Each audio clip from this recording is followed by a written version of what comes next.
মানে বাংলাদেশ এমনই একটা ব্যাপার যে আপনি মরে যাওয়ার আগ পর্যন্ত কেউ আপনার নিয়ে গুরুত্ব দিবেন। আর একটা বড় কারণ, এখানে অনেক জনগণ, তার চাচা হয়তো বিএনপির নেতা বা জামাতের নেতা, এই জন্য তাকে গেজেট থেকে বাদ দেওয়া হয়েছে। সেই কাজটা এখন আর ধারাবাহিকভাবে চলতে পারে না। আমাদের সুস্পষ্ট দাবি, কেউ যদি আওয়ামী লীগ বা ছাত্রলীগের সাথে সরাসরি কোনো ধরনের ভাবে সংযুক্ত থাকে অথবা তাদের সুবিধাপ্রাপ্ত হয়ে থাকে, তাহলে তাদেরকে আপনারা ডেকে বলবেন যে তুমি এই সুবিধাটা নিয়েছো, তুমি এই অন্যায় কাজ করেছো, তোমার ব্যাপারে অমুক জেলা আওয়ামী লীগ সুপারিশ করেছে, অমুক ছাত্রলীগ সুপারিশ করেছে, এ কারণে তোমাকে দেওয়া হবে না। আবার যাকে দেওয়া হচ্ছে তাকেও কিন্তু কোনো ধরনের তাকে না জানিয়ে সে কি অপরাধ সে জানতেও পারবে না, এটা তো বা ইনসাফ না।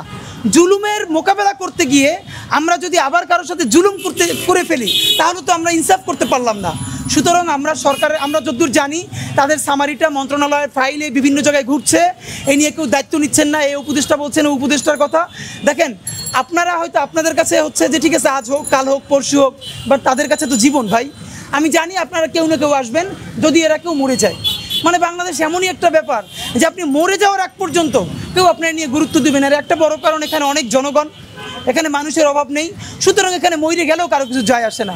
সুতরাং আপনাদেরকে বলি, এরা মরে যাওয়ার আগে, শুধু মরে যাওয়াটাই তো ব্যাপার না, দেখেন এদের বাবা মায়ের আজকে কি অবস্থা, এই যারা শুয়ে আছে তাদের ব্যাপারেও বলি।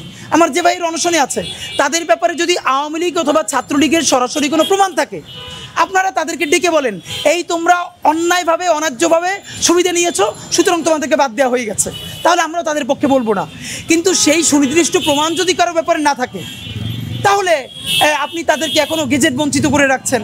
এটা তো জীবনে ভয়াবহ।